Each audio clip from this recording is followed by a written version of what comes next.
কাঁচা লঙ্কা দিচ্ছি, সাদা সর্ষে দিলাম,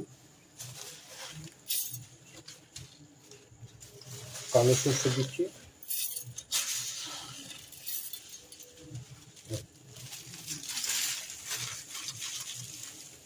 পোস্ত দিলাম,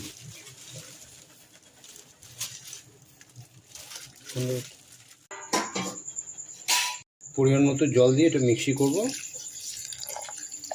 এই যে পরিমাণ মতো জল দিয়ে দিলাম, এবার এটা মিক্সি।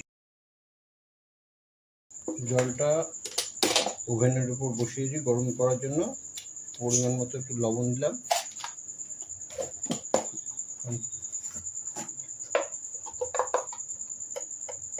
পরিমাণ মতো হলুদ গুঁড়ো দিয়ে দিলাম। জলটা এখন ফুটে, যখন টকবক খুব ফুটবে তখন মাছটা দেওয়া হবে। ফুটন্ত জলে এই চিংড়ি মাছ, গলদা চিংড়িগুলো দিয়ে দিচ্ছি আমি। দিয়ে এটা 5 মিনিট অফ করে, ফুটন্ত জলের এটা অফ করে দিয়ে গ্যাসের ওভেনটা অফ করে দেবো। দিয়ে এটাকে 5 মিনিট স্টিম দিয়ে রেখে দেবো। চিংড়ি মাছগুলো এবার গরম জল থেকে তুলে নিচ্ছি।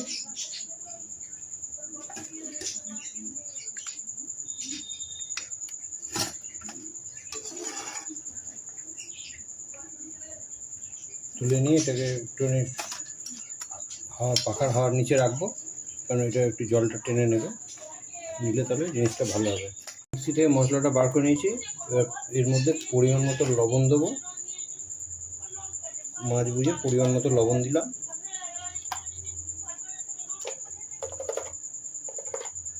পরিমাণ মতো একটু হলুদ দিয়ে দিলাম, পরিমাণ মতো কালো লঙ্কা দিয়ে দিচ্ছি।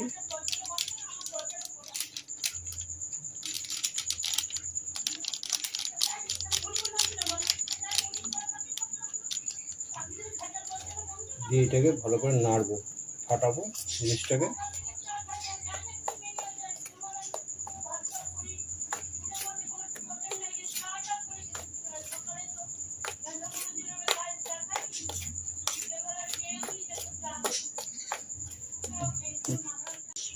যে পাত্রতে করবো সেই পাত্রে সর্ষের পরিমাণ মতো সর্ষের তেল অল্প করে দিচ্ছি।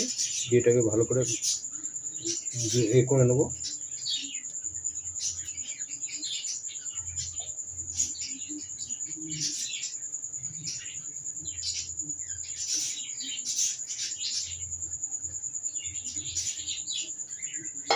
এবার মাছগুলো এর মধ্যে বসিয়ে দিচ্ছি।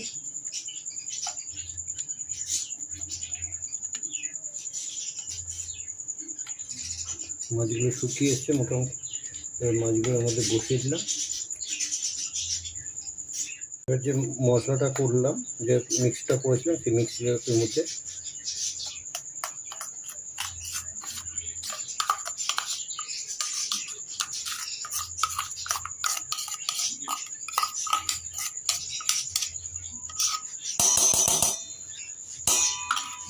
মিক্সের যে জলটা ছিল সেই জলটা, ধোয়া জলটা ওর মধ্যে দিচ্ছি।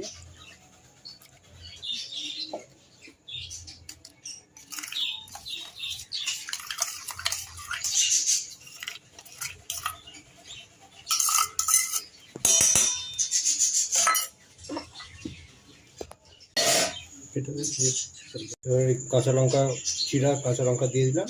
দিয়ে আবার কিছুটা অল্প একটু সরষের তেল দিয়ে দিচ্ছি। দিয়ে এবার এর উপর ধনে পাতা দিয়ে দেবো।